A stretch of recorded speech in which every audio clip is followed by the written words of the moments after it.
Si ton mariage approche et que tu cherches un accompagnement sur mesure pour te sentir bien le jour J dans ta robe, sur les photos et avec tes invités, cette vidéo est faite pour toi. J'ai compris pourquoi 95% des femmes ne se sentent pas bien le jour de leur mariage et la plupart du temps c'est en rapport avec leur apparence et leur corps. Donc dans cette vidéo je t'explique les 3 piliers les plus importants pour te sentir bien dans ton corps, que tu puisses te sentir bien le jour de ton mariage et surtout que tu arrives à perdre le poids que tu as en trop. Et pour que ce jour soit le plus beau de ta vie.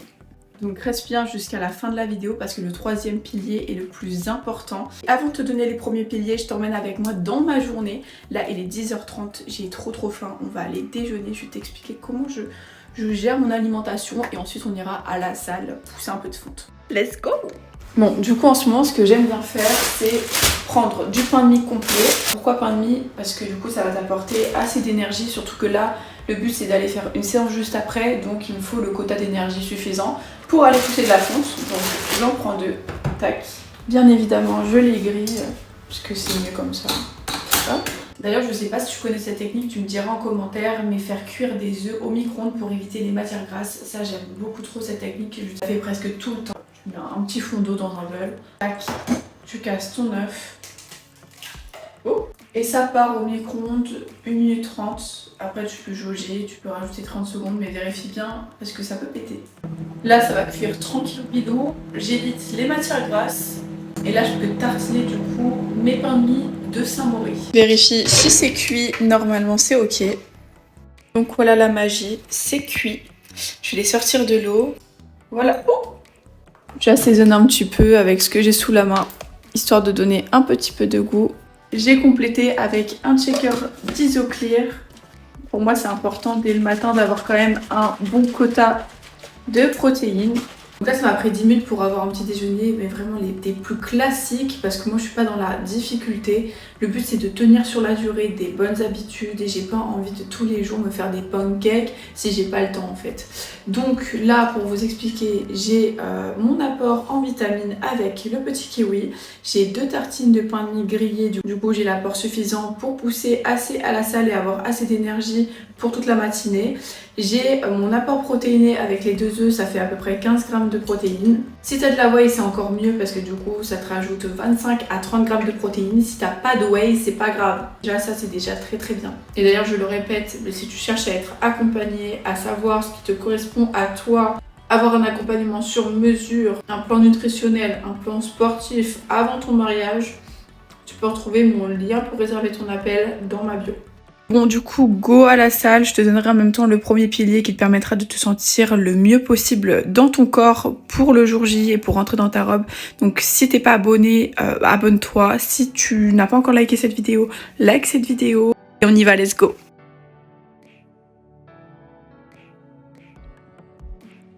Le pilier numéro 1, le plus important, c'est vraiment de pouvoir sculpter ton corps, mais sans t'épuiser pour autant. Il faut que tu puisses travailler de manière intelligente et il faut pas que tu t'épuises dès les premières semaines. Le but, c'est vraiment que tu puisses préparer ton mariage au mieux et forcément, une bonne préparation requiert une bonne stratégie. Le but, c'est pas que tu te surcharges de travail, c'est-à-dire que tu fasses, une séance par jour de musculation et que tu te fumes sur le cardio. Parce que sur la durée, ça va t'épuiser, tu seras beaucoup plus frustré si t'as pas de résultat. Ton corps, il peut faire l'effet yo-yo, et comme c'est trop brutal dès le début, et ben en fait, il va pas comprendre, il va encore plus stocker, et toi, tu vas être forcément frustré. Donc voilà, le but, c'est pas que tu t'épuises sur la durée, mais vraiment que tu puisses bâtir sur du long terme. Ce qui peut être hyper intéressant pour toi, c'est de pouvoir, par exemple, introduire 2 séances de HIIT par semaine. Si tu sais pas ce que c'est le HIIT, tu peux m'envoyer un message sur Instagram et je t'expliquerai, je te donnerai une séance type que tu peux faire justement chaque semaine si ton objectif est forcément de perdre du gras. Et c'est d'ailleurs comme ça aussi que j'ai réussi à sécher très vite parce que ton corps en fait ce qu'il a besoin c'est de créer de nouvelles habitudes. Si tu n'arrives pas à créer de nouvelles habitudes, ton corps il ne va pas comprendre et s'il ne comprend pas, il va stocker plus de gras qu'autre chose pour te protéger. Mais le but c'est vraiment que tu puisses te sentir à l'aise dans ta robe et que quand tu te vois dans ta robe tu te dises purée waouh c'est moi, j'ai réussi à perdre autant. Et j'ai réussi à tracer ma silhouette, c'est ça vraiment le plus important. Bon, du coup, j'en profite pour revenir sur le placement du Hip Thrust. Donc, peu importe que tu sois sur une machine en barre libre ou même sans poids, mais juste avec la force du poids de corps pour commencer, et ben tout ce que je vais expliquer là s'applique vraiment à tout type de variante.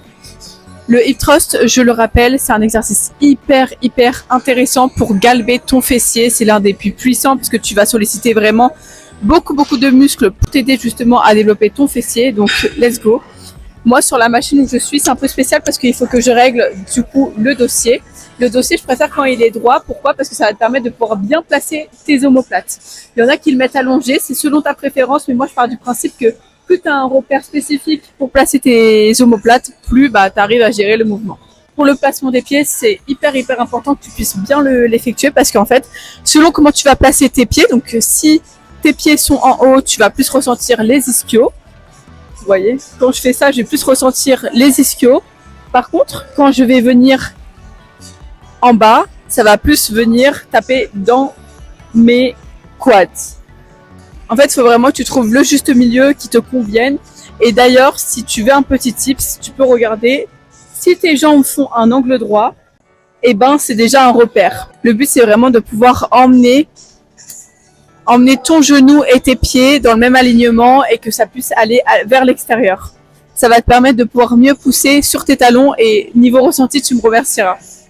Ensuite, quand tu es prête, tu pousses. Par contre, je veux pas te voir faire juste ça. Le but, c'est vraiment qu'à la remontée, tu puisses créer une rétroversion du bassin pour pouvoir bien solliciter le muscle des fessiers. Moi, je préfère vraiment que tu captes la technique sans charge, plutôt que tu charges de fou malade, tu te casses les lombaires et finalement, après, t'es dégoûté parce qu'en fait, tu t'es blessé ou autre. Donc, le but, c'est vraiment de pouvoir capter le mouvement. Donc, tu peux t'entraîner à vide, tac, niveau ressenti. Tu rentres la sangle abdominale, donc c'est bien parce que ça fait un 2 en 1. Tu galbes ton fessier. Et en même temps, avec la rétroversion du bassin, ton bassin qui va vers le plafond, ça te permet de gagner ça. Ok? Donc maintenant, tu sais comment on fait le hip thrust.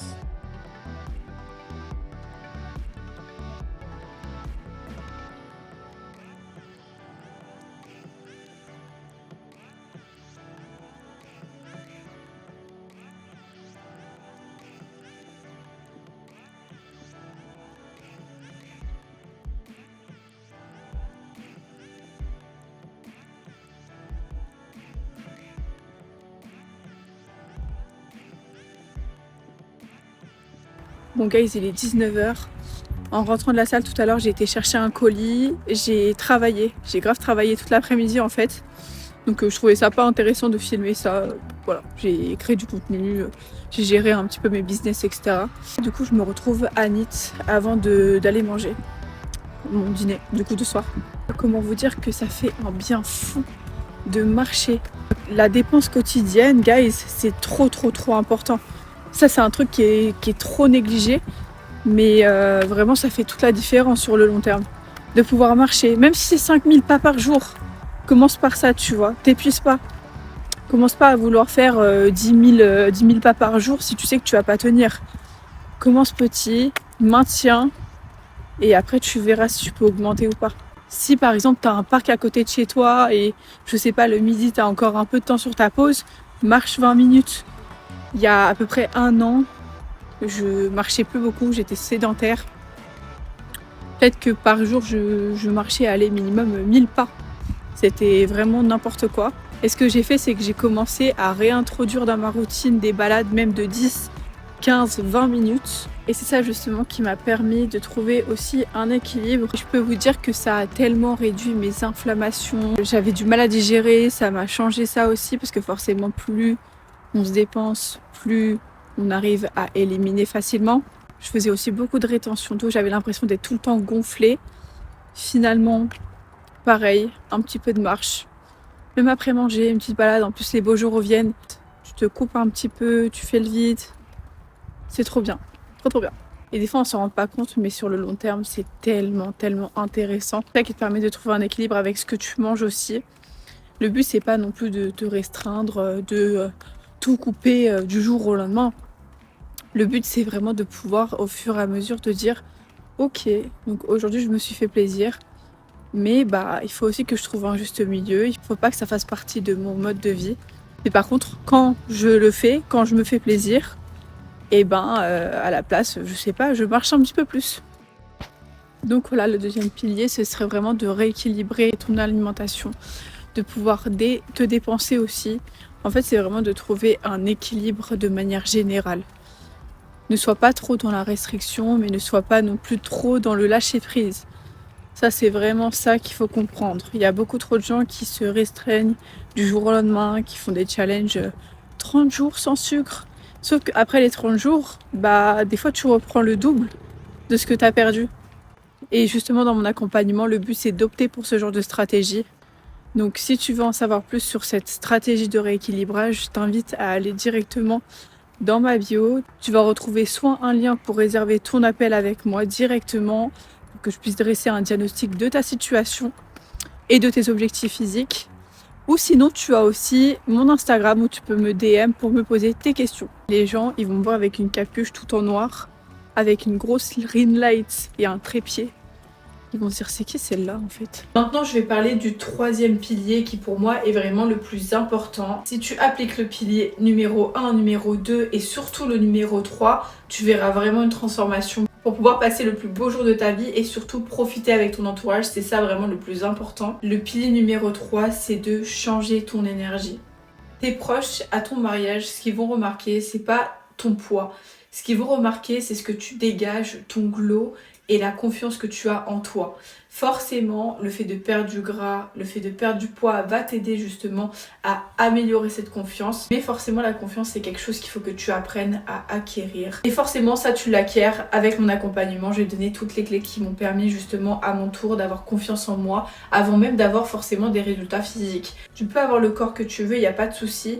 Mais si la confiance ne suit pas et que tu n'as pas justement ce bon état d'esprit, et finalement tu seras jamais content de ce que tu auras. Cette vidéo est déjà finie, je t'invite à aller directement en bio, tu retrouveras le lien pour réserver un appel diagnostic avec moi. On va voir comment je peux t'aider, donc on va poser les bases de A à Z sur tes besoins et surtout je te fournirai un plan nutritionnel et un plan sportif adapté à ton besoin. Et si tu as des questions, je te laisse les poser en commentaire, comme ça je te répondrai directement.